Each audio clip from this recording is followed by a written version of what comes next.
McKenna has always been an amazing songwriter, but she really outdid herself here. This song tackles why women dating older men rarely works out. And while it would be so easy to cast the men as perverts and the women as gold diggers, she actually shows sympathy to both parties. She understands that they both want something that they find so difficult to get from people their own age. He wants youth and beauty, to feel young again and back in his prime. She wants to be treated respectfully as a lady. And yet they do want different things, as is clearly shown on the chorus. But what's even better than that is the bridge, as Laura McKenna sums up the entire dilemma in one perfect sentence. You want the lights off, he wants the lights on, so you can pretend that he can hold on. Brilliant. He started crippin', I started blooding.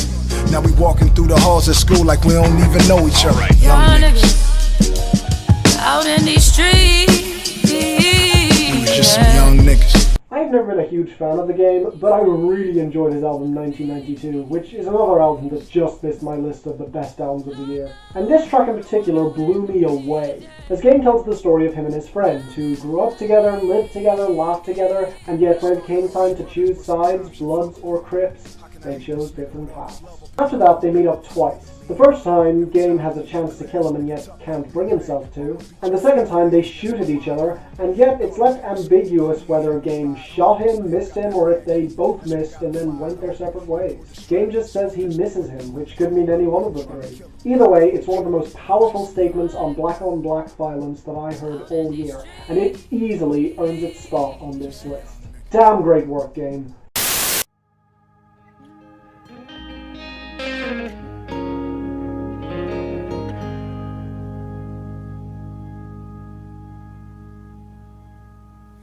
That's alright, that's alright. There were so many songs from Southern Family that I could have put here. Miranda Lambert's Sweet By and By, Brandy Clark's I Cried, Anderson East's Learning. But ultimately, I had to limit myself to 3 songs per album, and so here's the first of my absolute favourites. And while it is just a repeating phrase sung by a beautiful gospel choir, it's essential to the conclusion of this album, ending on a message of hope in order to make peace with death and to accept that it's just a part of life and that it's alright.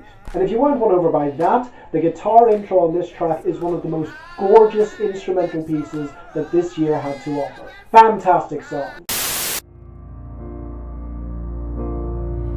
We built sandcastles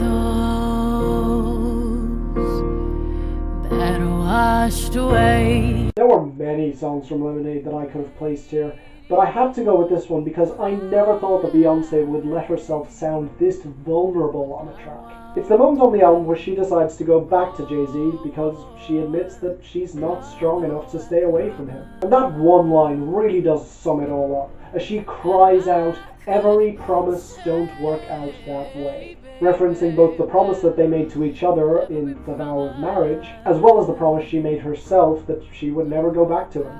Easily one of the best songs of the year, as well as one of the best songs of her entire career. Beautiful. We gon' free them so we can free us. America's moment to come to Jesus.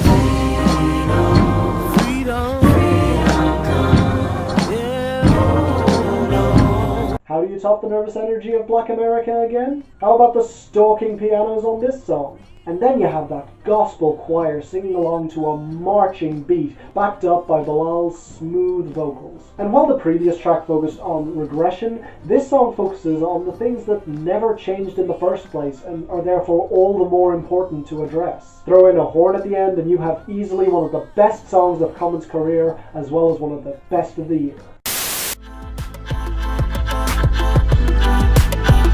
Look what you done. I'm a motherfucking star boy. I already discussed this at length in my best hit songs of 2016, just go watch that. All I can say is it's a match made in heaven that subverts all your expectations by giving you far more than you could have ever expected. As I'm filming this video, this song is #1 on the charts and it could not be more deserving. Great song. We rock and we roll out of town, but for now, while the moment is here, shine a light, drink a beer, let's get loud. Every year year we need a good drinking song. Last year we had the excellent Long Island Sound by James McMurtry, and this year we got this. Of course, just like that song, it's more than just a drinking song, as our three singers dive into the heads of three characters. Charles Kelly is the driver, who is arguably one of the most important parts of touring, and yet is often forgotten. Eric Paslay is the singer, who is just hoping that his music is going to make a difference. And finally, Dierks Bentley is the dreamer, sitting in the audience wishing to be in their shoes. Fantastic writing, gorgeous instrumentation, great singing, and a fun sing-along chorus. Who could really ask for more?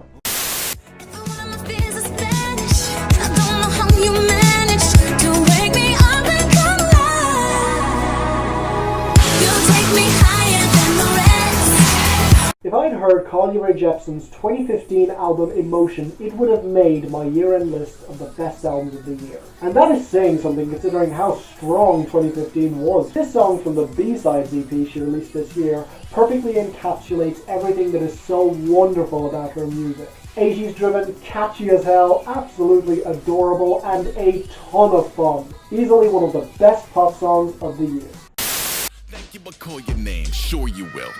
Skipped lunch. I'm shrunk. In this track, Aesop Rock visits a shrink, hence the title. And the number of things he manages to do on this track is just stunning. A, it's hilarious, as it starts with him filling in a form in the funniest way possible, including listing his kitten as his emergency contact. B, the beat is fantastic, with real drums, which is always nice. C, on the second verse he dives into the medicine practice, and the fact that pills are dealt out to solve everything nowadays, apparently. And D, the final verse has him clashing with his shrink in one of the most realistic portrayals of this kind of conversation that I have ever heard put to music. Couple that with the fact that Aesop Rock took this somewhat mundane and potentially boring subject matter and somehow made it interesting all the way through, and you easily had a contender for this list. Fantastic job, Aesop Rock. Keep up the great work. We are not a proud race. It's not a race at all. We're just trying. I'm only trying to get home. Drunk drivers, drunk drivers. This song starts out as one of the most quiet and mournful songs on the album, with a great beat, a guitar rollick, and a great delivery from Will Toledo, as he dives into the simile of this song, comparing teenagers to drunk drivers. They careen through life out of control, thinking they know where they're going, when any second now they could end up wrapped around a tree. But on the other hand, you have the killer whales, who are the ones judging them oh so harshly and complaining about these kids today, even though back in their day they were no better. And that interlude where you hear that voice in your head telling you to listen to his words of wisdom filled with so much loneliness is chilling. Fantastic song. I'm a secret, an unholy rolling stone, and it might be stupid, but that stupid girl ain't wrong. Talk about a wonderful song diving into our society of double standards. A society that expects women to just take abuse and accept it, as well as being expected to act a certain way and to conform to the norms of our society, otherwise they're just stupid. And while the songwriting here is just excellent, the real joy is the instrumentation, including an absolutely unforgettable mandolin solo. Awesome song, great job Jennifer Neville. Who can take this hurt out of me? But nothing takes the urge out of Jane. On an album where a lot of the subtext is thrashing the South's old religious values, Kyle Craft takes a moment to show his respect for the admirable side of these people.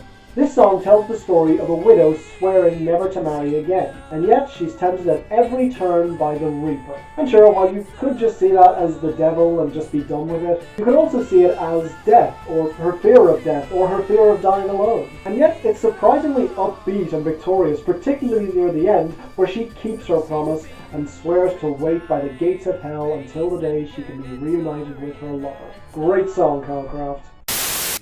Call you every day. I'm rehearsing what you say when the truth comes out. I've been working on a unified theory. If I make it through tonight, everybody's gonna hear me out. 'Cause I'm the right one. Hold my touch, don't touch. filled with weird, off-kilter, catchy songs, this song was the best of the bunch in all three of those categories. This is from the point of view of a conspiracy theorist, listing theory after theory into his touch-tone telephone, which he uses so that the government can track him. And he seems to be directing all of this at Leonard Nimoy, confusing reality with fiction. Top it all off with one hell of a catchy chorus, and you easily have one of the best pop songs of the year. I'm dying to. Dollar days, survival sex, honor stretching tails to necks. In his life, David Bowie wrote many classic songs for the ages, so it seems only fitting that right before his death he should give us one more gem. A beautiful song touched by drums, pianos, cymbals, and a jaw-droppingly gorgeous saxophone. And the lyrics are oh so heartwarming, as he reassures us that his contempt for the media back in the day didn't come from any contempt for his fans, as they were the ones that he wanted to be making music for, why he was constantly pushing the envelope. Rest in peace, David Bowie. Thank you for an absolutely wonderful career and this amazing song. So absurd a verdict didn't get to say goodbye. Understand the circumstantial retribution, but who gets to decide who deserves to?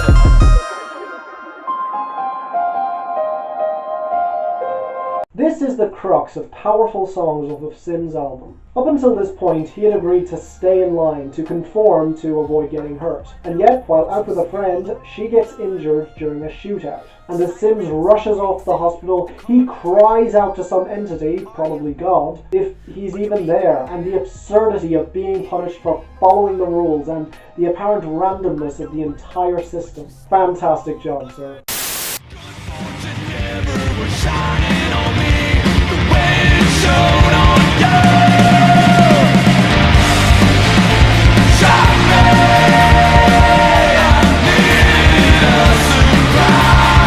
I hinted that this song would make my top 50 songs of the year, and for damn good reason. An incredible track with an unforgettable hook about being jolted out of your ideal world to face reality. It's needed, oh so deserved, and most of all, catchy as hell. An incredible hook, thundering guitars, fantastic growled vocals, and great writing. Easily one of the best metal tracks of the year. Oh, that house without you in it is nothing but a shell. Since you've gone to heaven,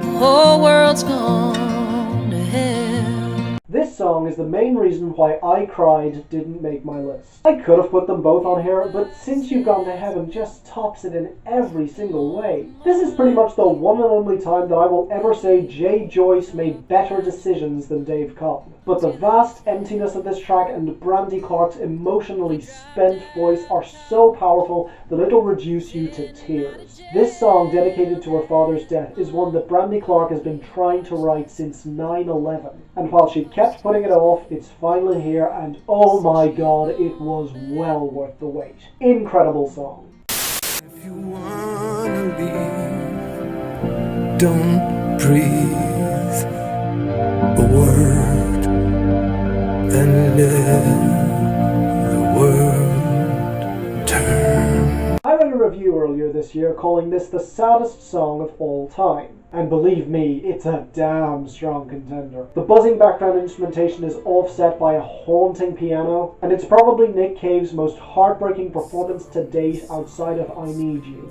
But what gives this song the edge for me over that one is the lyrics, as Cave talks to his muse, frozen in amber.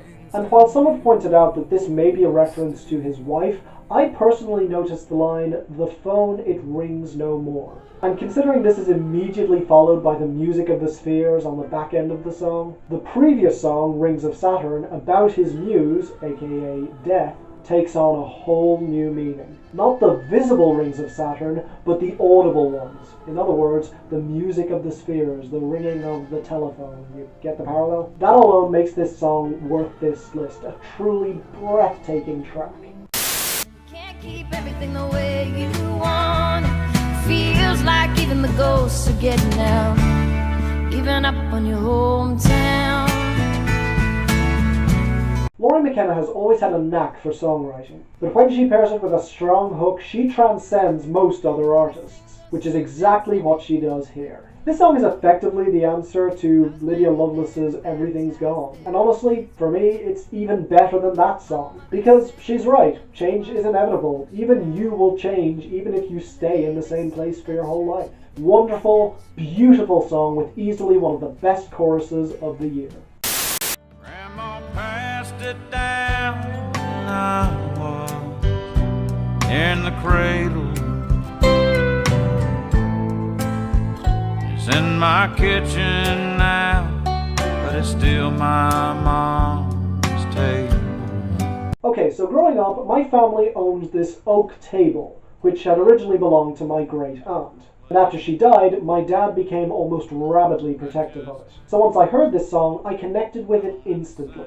This song revolves around a table, a simple household object, barely worth even writing a song about, and honestly a very strange fit for Southern Family if you think about it. An album where so many songs are about family and death. Until you realise that while Jamie Johnson describes himself, his brother, his father, and even his grandparents, the only time he ever refers to his mother is when he's saying Mama's table. And then you realise that while it isn't explicitly said, the mother in this scenario is probably dead. That would explain his father's anger at his brother for damaging the table, or why he would even make a song about his mother's table in the first place. Pair that chilling realization with Jamie Johnson's absolutely fantastic performance and one of the most gorgeous and straightforward instrumentals on the album, and you easily have one of the best songs of the year.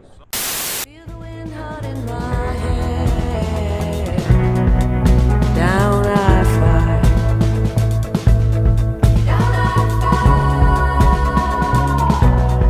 While it took me a while to get around to Cees Langbeers' album this year, I didn't expect it to be as good as it was, and I certainly didn't expect to get a song this fantastic from it. This song's atmosphere is unparalleled by pretty much anything I heard this year, with some absolutely incredible drum work and some gorgeous harmonizing. It's a song about the road connecting the three singers' homes, and the simple experience of driving down it. It takes something special to make such a simple task into such a beautiful song. Freedom, I can't move. Freedom, cut me loose. Yeah. Freedom, where are you? 'Cause I need freedom too. Oh, his favorite song on Lemonade features Kendrick, of course. And yeah, Kendrick's verse is fantastic, easily his best guest verse of the year, especially in the way he counts down from 10 to 0 in his opening paragraph. But no, the true heroine here is Beyonce, as she brings a swell and power to this track that is better than anything she's ever done. It's an incredible, explosive song that is simultaneously a feminist anthem and a pro-black anthem, and yet it still somehow manages to fit within the album's arc. That's almost cheating. I was bound to love this, without a doubt one of the best songs of the year.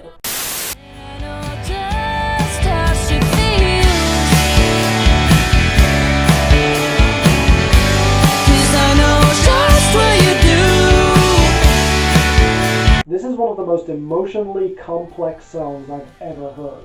In this song, Lydia Lovelace is showing sympathy for a girl who got involved with one of her exes, as she's falling in love with him and he just doesn't feel the same way. Having gone through this as well, Lydia Lovelace understands what the girl is going through, as her love for this guy feels like the real thing, and yet he's about to betray her by not reciprocating.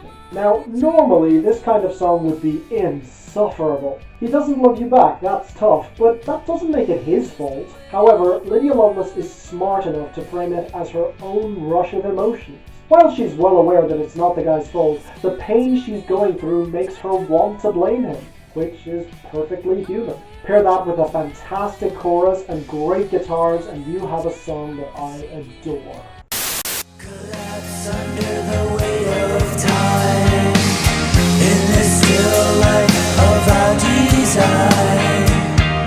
Collapse into a great resolve. Okay, I'm about to spoil the story on this album, so if you don't want to hear it, please skip to this time thing, right here. There should be a time right here.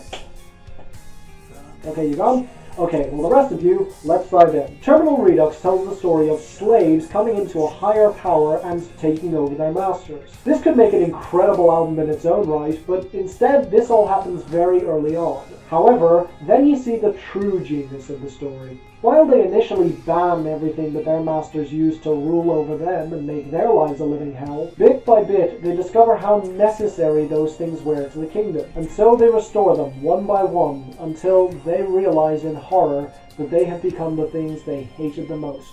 Reflections of their old masters. And so they go back and reset everything, as they would rather live as slaves than as monsters. Now on most albums, this kind of conclusion would piss me off slightly, but think about the mentality for a moment. These characters were brought up to be submissive slaves, so it makes sense that they would eventually become scared of such responsibility and return to being submissive. It's not a happy ending, but it does make sense. And this song perfectly captures that moment of horror when they realize just how terrible they've become.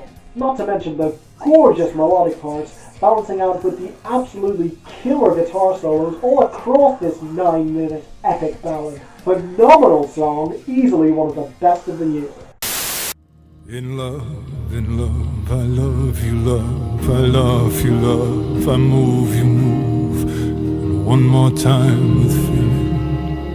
This is quite possibly the most important song of Nick Cave's entire career. The instrumentation is mournful, warbling, eclectic, and dark as hell, very reminiscent of his last album, Push the Sky Away. But the real gut punch comes in the lyrics. As Nick Cave turns to his followers, the people he has preached to for years, and wishes to be just like them, disaffected and watching his pain and suffering from afar. Oh, he hates that he feels this low, but he still admits it. It's the tale of a proud man broken by grief. But of course, it's Nick Cave, it goes deeper, as he claims that he no longer finds pleasure in performing his music, as he wishes he could just perform it one more time with feeling. Feel that emotional connection to his craft one last time. Absolutely chilling, yet amazing song. Hey, all of the working man, my son, up there trying to get it done.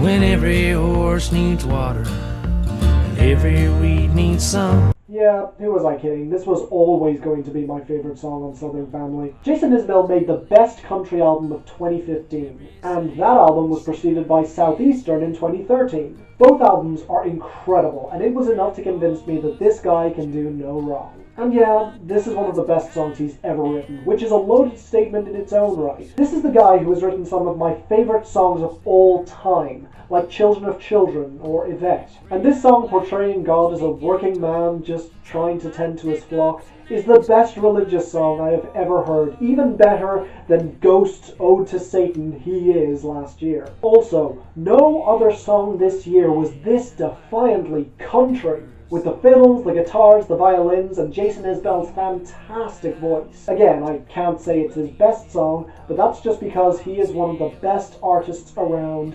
period. Check this out, it's incredible. Only I could sustain my anger.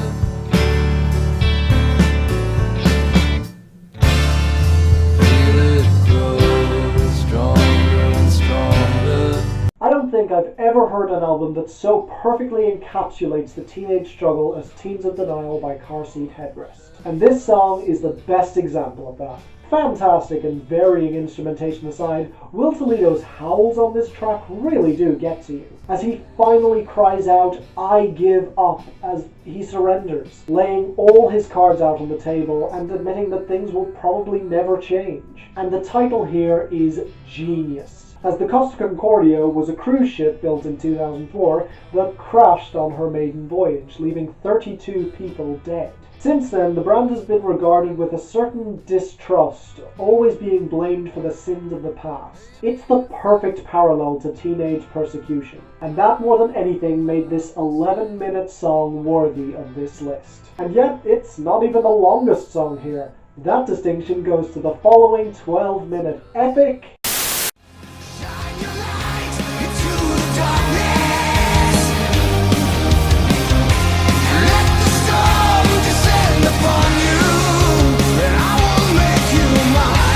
Yeah, this song is incredible, one of the best metal songs I've ever heard. The fact that this song tackles an interesting subject matter is one thing, diving into the struggle between religion and science. But the fact that it remains interesting all the way through and is catchy as hell, with not one but two unforgettable hooks and some incredible guitar solos, that is what makes this song truly incredible. Fantastic, amazing song, easily the best metal song of the entire year. Seriously, what could top that? Well... This one's for all the little dreamers and the ones who never gave a fuck. I'm a product of the tube and the free lunch, living room watching old reruns. There was no other song in 2016 that grew on me this much. Insanely catchy, smooth as hell, one of the best melodies I've ever heard, Anderson .Paak sounding better than he ever has, a fantastic guest verse from Talib Kweli. This song has it all. But more than anything else, this song's message of hope is one that I think we all needed this year. Anderson addresses the kids who grow up in the ghetto, who abandon their dreams of success as they get older, and using his own story as an example, he encourages them never to lose hope. And the final lines on Talib Kweli's verse are a call to action that is so inspiring. And of course you have that gorgeous choir singing that chorus, flipping the sarcastic saying "keep dreaming" to mean it literally. It's an incredible song, one of the best I've ever heard. Thank you so much, Anderson .Paak. I hope you keep finding success. And yet, as much as I adore this, there was one song that clicked for me so instantly that I knew it was bound to top this list. Let me remind you there's real love out there down the road. Right now you're just halfway home. From the opening guitar, this song had me hooked. In 2014, Jason Eady released Daylight and Dark, one of the best country songs of all time, and for me, the best example of a song about a one-night stand. But this is better, in pretty much every way. This is a song about a girl driving home after a random hookup with a guy and hating herself for it. She knows she deserves better. She hates that she feels this desperate and weak and lonely. But she just needed the comfort, as we all do at times. And so, Lori McKenna calls out to women everywhere, assuring them that they all deserve better and that there's real love down the road for them somewhere. It's a song of hope, a song that inspires you to keep trying. But the best part of the song isn't even the instrumentation, which is, in my opinion, the best thing Dave Cobb has ever done, which is really saying something. No, the best part is Lori McKenna's delivery. I said in my last video that I've been a fan of her for years, but I have never heard her sound this amazing. So worn and haggard and yet still sounding so gorgeous. This is the best thing she's ever done, and while I'm not quite prepared to call this the best country song I've ever heard, it's a damn strong contender. Halfway Home by Lori McKenna, my pick for the best song of 2016. Post your own top 10 in the comments, and Happy New Year. Please subscribe so you don't miss a thing. And until then, I'm Finn, and this is The Social Tunes, signing off.